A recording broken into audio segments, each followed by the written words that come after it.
Por esta zona de Roncesvalles pasaban, a partir del año 1000, riadas de peregrinos procedentes de todos los reinos cristianos de Europa. Venían a postrarse ante los restos del apóstol Santiago. Eran el cordón umbilical que unía el norte de España, el norte de la península, con el resto de la cristiandad y con el papado. Con ellos, con los peregrinos, venían los artesanos que traían ya el saber del románico. Empezaron por Navarra, pero también empezaron por el norte de Aragón.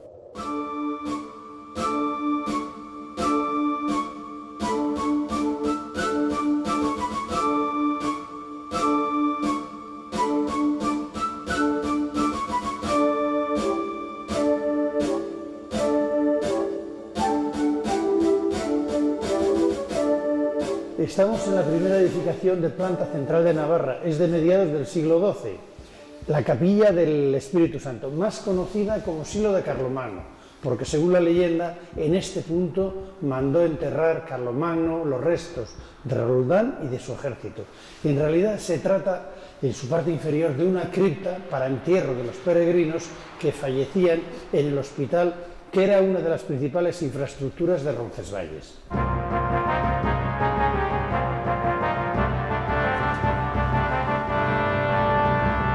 Los peregrinos que cruzaban por Somport, después de atravesar Aragón, entraban en Navarra por Leire y Sangüesa. Dada la inseguridad de la capital, desde el siglo X, el abad de Leire era a su vez obispo de Pamplona. Ya en el siglo XI, el gran rey navarro Sancho III el Mayor declaró a Leire centro y corazón de mi reino, un reino que se extendía desde Barcelona hasta León y que fue centro director de los estados cristianos y difusor del arte románico en tierras españolas a través de una nueva ruta jacobea, conocida como el Camino Francés. Se cuenta que San Virila, abad de Leire, paseando un día por la vecina sierra de Rando, se quedó escuchando el canto de un ruiseñor. De vuelta al monasterio vio, extrañado, que los monjes habían cambiado de hábito y ahora vestían de blanco. Al preguntar, descubrió que habían pasado 3 siglos. 3 siglos escuchando a un ruiseñor. Dios le había concedido la experiencia mística del paso del tiempo en su presencia. Y casi 300 años son los de la historia de esta arquitectura que, finalizada bajo la orden cisterciense a finales del siglo XII, mantiene la grandiosa cabecera de triple ábside del siglo XI y posiblemente la primera con esta forma del románico español. Y donde se apoya esta cabecera es donde encontramos lo más extraordinario del templo, la cripta.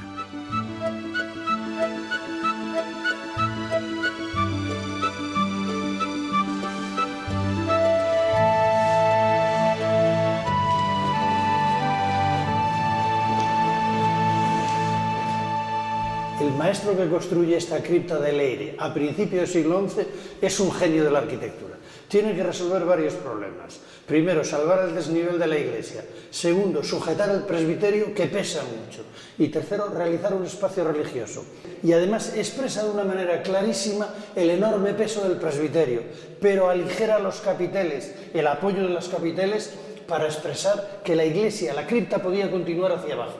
Es modernísima en su factura. Los capiteles que ven son absolutamente geométricos y podría haberlos trazado cualquier escultor del siglo XX o XXI. Por ejemplo, Picasso.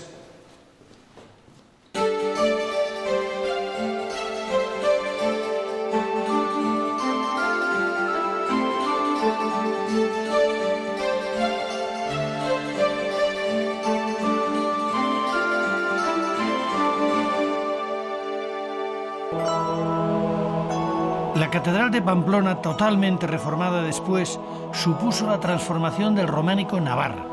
La influencia francesa del Camino aquí fue de ida y vuelta, pues su artífice fue el gran maestro Esteban, que vino de Compostela a principios del siglo XII.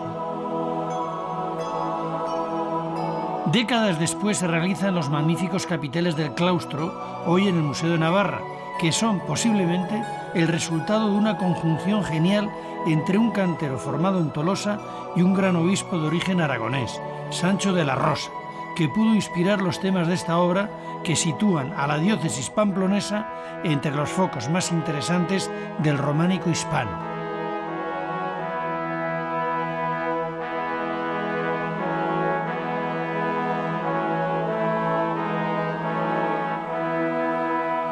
También en el Museo de Navarra se encuentra la arqueta de Leire, procedente de la Córdoba califal y fechada en el año 1005. Hoy es uno de los más importantes marfiles hispanoárabes que conservamos.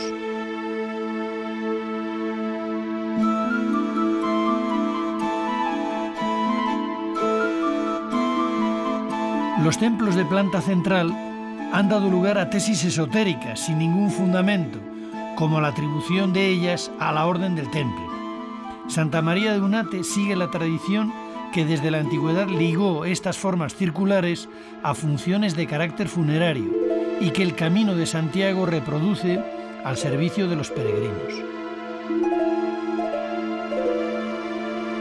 Esta sorprendente y encantadora iglesia de Santa María de Unate recogía a los peregrinos que venían desde Jaca, antes de encontrarse en Puente la Reina con los que venían de Roncesvalles. Era un lugar de servicios a los peregrinos. Había hospedería, había hospital y era un ámbito de enterramiento. Por eso la planta recuerda a la del Santo Sepulcro de Jerusalén, por su planta octogonal. El ábside también es octogonal y está rematado con unos arcos de arista muy rotundos y representa un poco el mundo terrenal, así como la iglesia, la gran bóveda, sustentada también por arcos muy apuntados, nos quiere referir al mundo celestial que nos espera.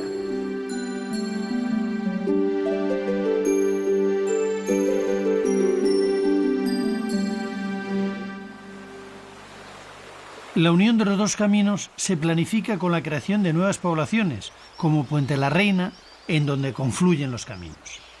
El camino se desvió para que pasara por la nueva ciudad de Estella, creada frente a la antigua aldea de Lizarra y repoblada en gran parte por francos a finales del siglo XI. Y así nació uno de los grandes focos del románico en Navarra, con edificios tan excepcionales como el Palacio Real. En él se conserva un capitel que narra la tendenciosa leyenda de origen francés del duelo teológico acerca de la existencia de la Santísima Trinidad que tuvo lugar entre el capitán de Carlomagno Roldán y el gigante musulmán Ferragut, al que Roldán vence clavándole su lanza en el único punto vulnerable de su cuerpo, el ombligo.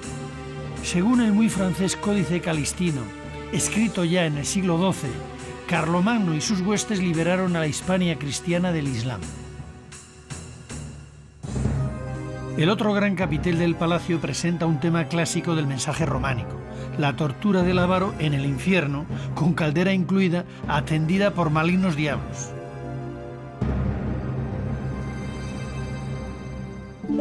El Palacio de los Reyes está situado en la Rúa de los Peregrinos, junto a la iglesia de San Pedro, de ahí San Pedro de la Rúa, una construcción tardorrománica de finales del siglo XII y comienzos del XIII que conserva la portada, el gran triple ábside de tambor y, sobre todo, el magnífico claustro que despliega en sus capiteles todo un programa evangélico con la vida de Cristo y de sus apóstoles.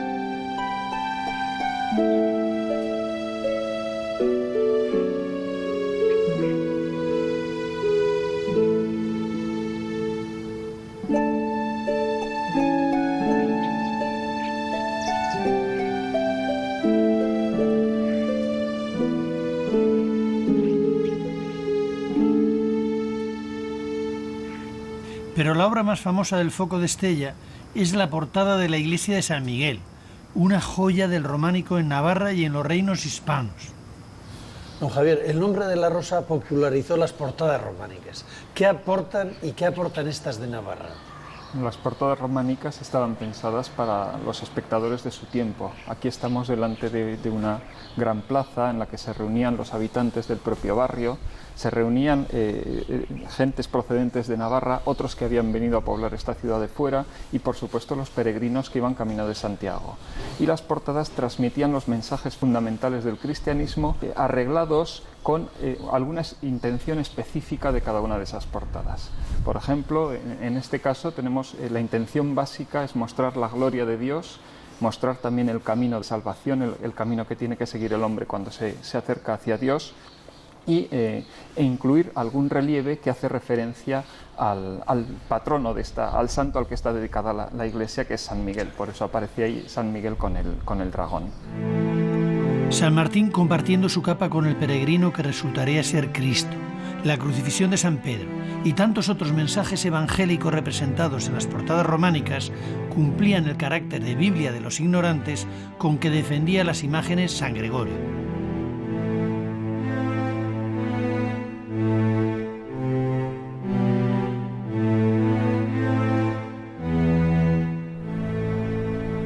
A 4 kilómetros de Estella, a la sombra del pico Montejurra, se encuentra Santa María de Irache, un monasterio de origen benedictino situado en el camino antes de la creación de Estella. Dio cobijo a los peregrinos desde el siglo XI, pero debido a su prosperidad fue reformándose hasta el siglo XIII, como queda reflejado en el triple ábside de su iglesia y en las naves apuntadas. En el ábside mayor, el más hermoso de Navarra, se venera una imagen de la Virgen como trono de sabiduría, una talla de siglo XII cubierta de plata, cuyo original se encuentra en el cercano Di Castillo.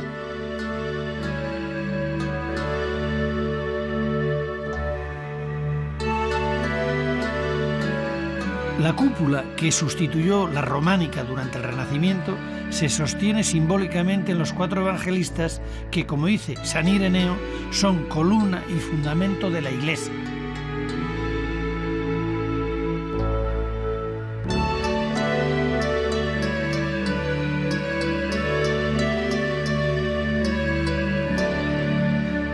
Auspiciada por el monasterio de Irache, la iglesia del Santo Sepulcro de Torres del Río, de la segunda mitad del XII, es, junto con Santa María de Unate, el otro modelo de planta centralizada octogonal con dedicación funeraria, como indica su nombre, en plena ruta jacobea.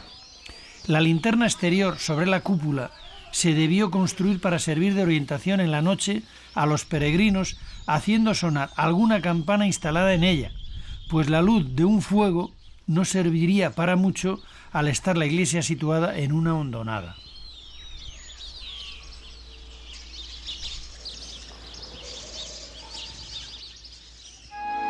La composición circular de esta iglesia dirige nuestra mirada hacia lo alto, para encontrarnos con una excepcional bóveda de arcos de arista que no se cruzan en el centro. En palabras de Honorio de Autun, escritas en el siglo XII, estas bóvedas son el símbolo de la perfección que solo se alcanza en el cielo. Los temas de sus capiteles aluden a la función funeraria de la Iglesia, como el descendimiento o la resurrección de Cristo, además de otros símbolos de la lucha contra el pecado.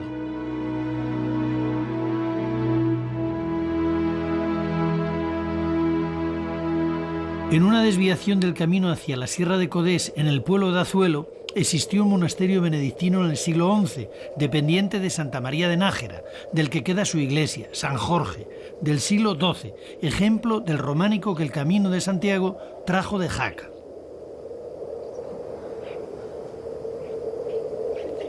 Cerca de Aguilar de Codés, en este mismo valle, se encuentra aislada en el campo la ermita de San Bartolomé, que conserva un excelente crismón con una inscripción del Apocalipsis, en buena letra del siglo XII, que dice: Él es digno, el Cordero degollado, de recibir poder, riqueza, sabiduría, fuerza, gloria y alabanza.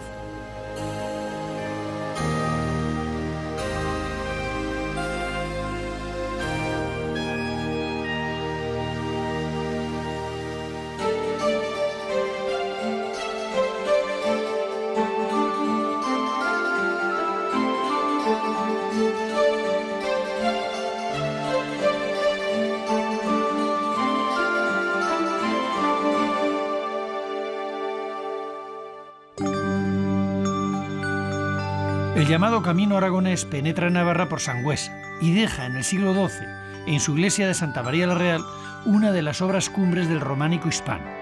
La portada meridional del templo, en la que su escultura cuenta el resultado definitivo del juicio final, está presidida por un Cristo Majestad, con representación del pecado, como el de la lujuria, de los elegidos en armoniosa espera y de los condenados que van cayendo a un infierno siniestro.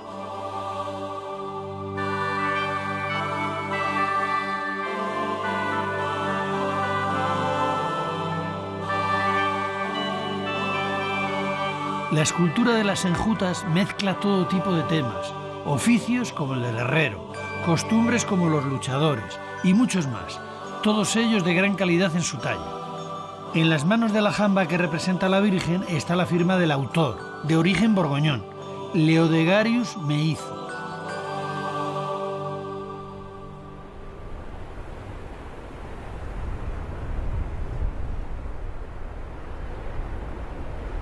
Una ruta alternativa del camino por Navarra es la que cruza la Valdorba. En el paso previo, al pie de la Sierra de Ujue, la iglesia parroquial del siglo XII de San Martín de Uns es de una sola nave y tiene el característico ábside semicircular de triple ventana.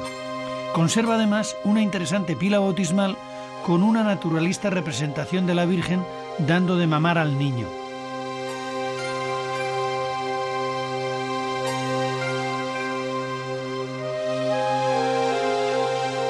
Lo más interesante de su arquitectura es la cripta, que salva el desnivel del terreno con esta ingeniosa solución de 3 naves abovedadas en una muestra más de la sabiduría de los arquitectos románicos, que de nuevo veremos en la cercana iglesia de Orisoain, ya en la Valdorba, en la que en su cripta se desarrollan los nervios de arista, anunciando ya el futuro estilo gótico.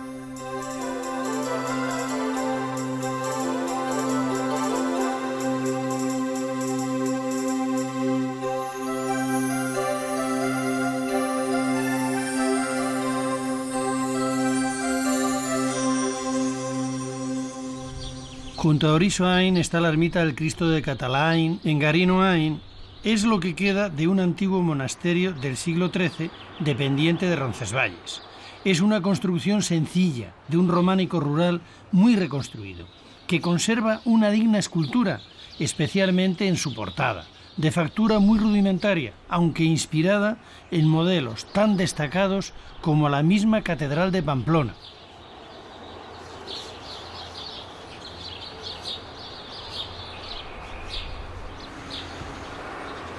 Al sur del valle de Orba está Olleta y su parroquia de la Asunción, una sólida construcción románica con una interesantísima decoración escultórica en sus capiteles, centrada en el pecado de la avaricia, un personaje representado con una bolsa que es atacado por los demonios.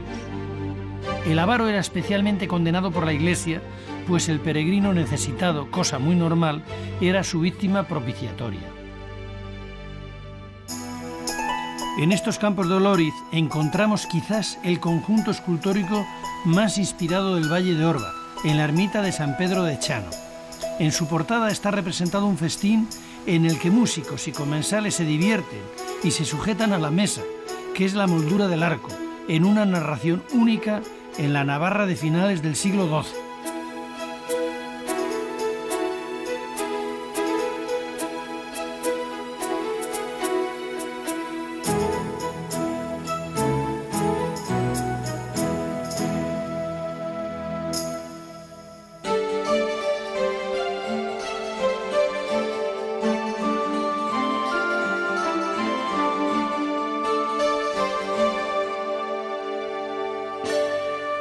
Situada al margen de las grandes rutas del Camino de Santiago, la iglesia de San Martín de Artaiz es, sin embargo, otro ejemplo notable de la influencia de Jaca en Navarra.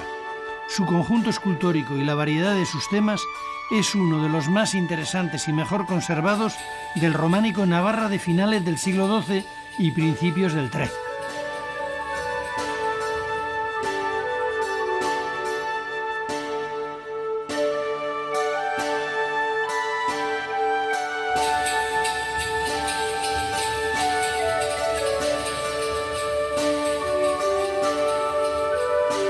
Prácticamente a sus pies se halla una de las escasas muestras de una construcción civil románica, una fuente muy reconstruida pero que nos da una imagen fiel de su forma original y de su función.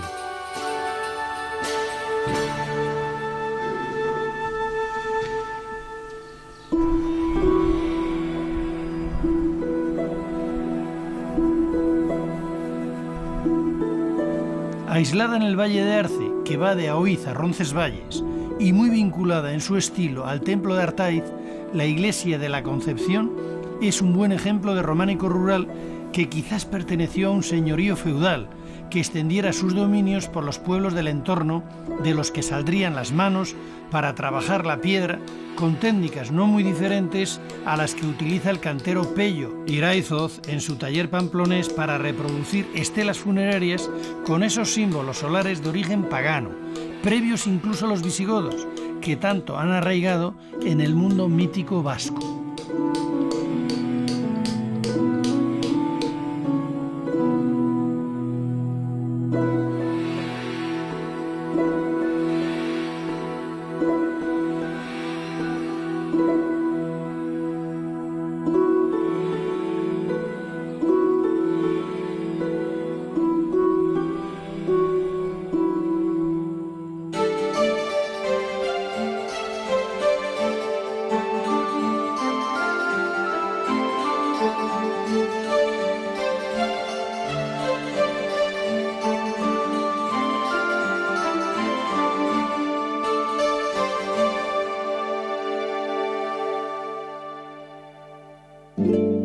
Tudela, liberada tardíamente de los musulmanes, presenta sin embargo un románico de transición de altísima calidad en el claustro de la Colegiata Catedral de Santa María, comenzado en el siglo XII y acabado en el XIII, con una de las narraciones evangélicas más espectaculares y mejor conservadas en Navarra.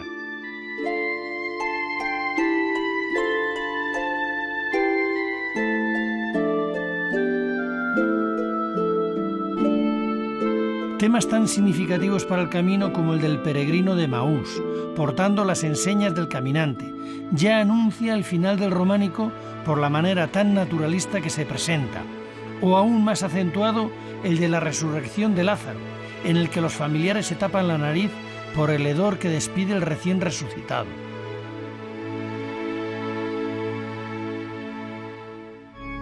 Al sur de la región, donde confluyen los reinos de Navarra, Aragón y Castilla, el monasterio cisterciense de Santa María la Real de Fitero es fundado en el siglo XII como castellano. Hasta el año 1373 lo fue, entonces pasó a pertenecer a Navarra. Tras la desamortización, la iglesia abacial, de 3 naves y girola, pasó a ser parroquia de la localidad. La sala capitular es la única dependencia bien conservada de sus primeros años.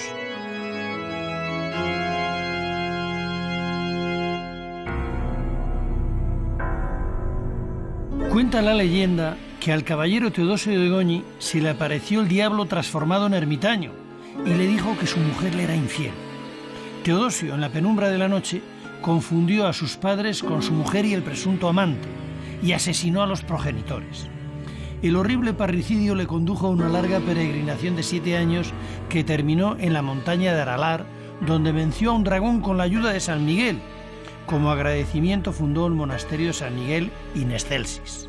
Esta leyenda ha convertido a Aralar en centro neurálgico del más remoto pasado del reino pamplonés, aunque los testimonios históricos no le otorguen tal honor. Pero como los mitos no atienden a razones, la fuerza de la leyenda se mantiene, y se dice que aún se puede oír al dragón a través de este agujero. Volviendo a la realidad. En este espacio románico del siglo XII se encuentra un frontal de altar de esmalte y repujado, de principios del siglo XIII, que muestra una técnica propia de la perfección de Limoges, con influencias bizantinas y que constituye uno de los mejores esmaltes del románico hispano. En el valle de Iranzu, al norte de Estella, antes de la llegada de los cistercienses, había un pequeño cenobio benedictino que en 1176 Pedro de París, obispo de Pamplona, dona a su hermano Nicolás para construir un monasterio, Santa María la Real, cuyas obras alcanzan hasta el siglo XIV con la conclusión del claustro. La simplicidad y armonía de la iglesia de 3 naves puede apreciarse en la elegante solución del hastial oriental con 3 grandes vanos apuntados y abocinados y el rosetón sobre ellos.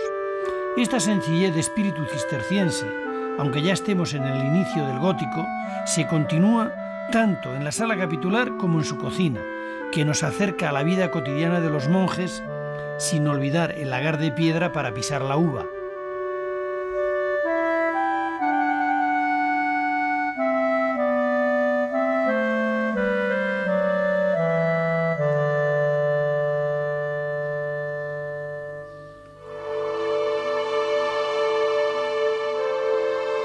Fundado por el rey García Ramírez en 1150, Santa María la Real de la Oliva pasa en 1162 a depender filialmente del monasterio gascón de las Caldieu, junto a Fitero y el aragonés de Veruela.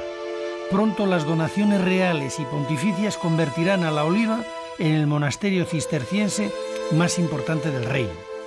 La sala capitular y el scriptorium muestran la extrema sobriedad decorativa que, siguiendo las normas de San Bernardo, prohibía todo aquello que distrajera el espíritu religioso del monje.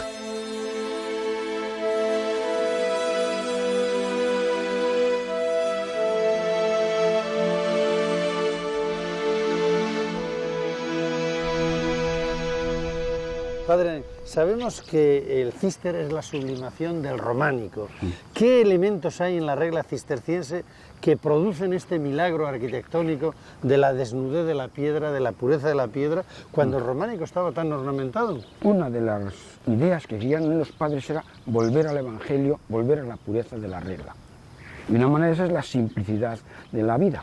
Ya San Bernardo, unos 20 años antes de comenzarse a construir el monumento de la Oliva, en un discurso que tiene a los caballeros del temple les dice: a Dios le gustan los corazones puros, no el oro en los muros. En la Oliva comenzó a construirse, parece ser que el maestro vino de Santo Domingo de la Calzada. ¿Por qué? Porque no había en Navarra en aquel momento una construcción de esta magnitud.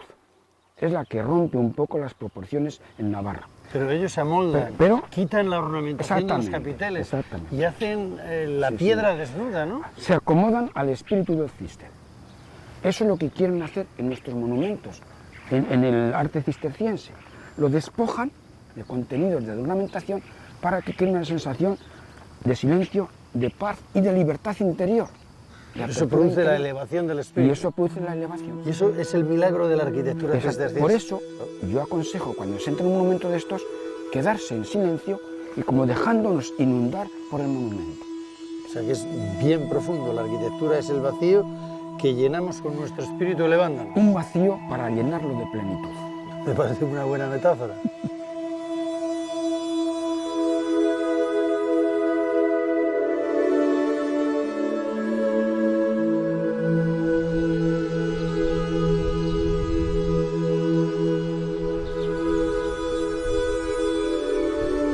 La espiritualidad de la regla de San Benito, a la que Sancho el Mayor abrió el camino de los reinos hispanos, dio lugar a un arte que unió a los pueblos de la Europa cristiana, el románico.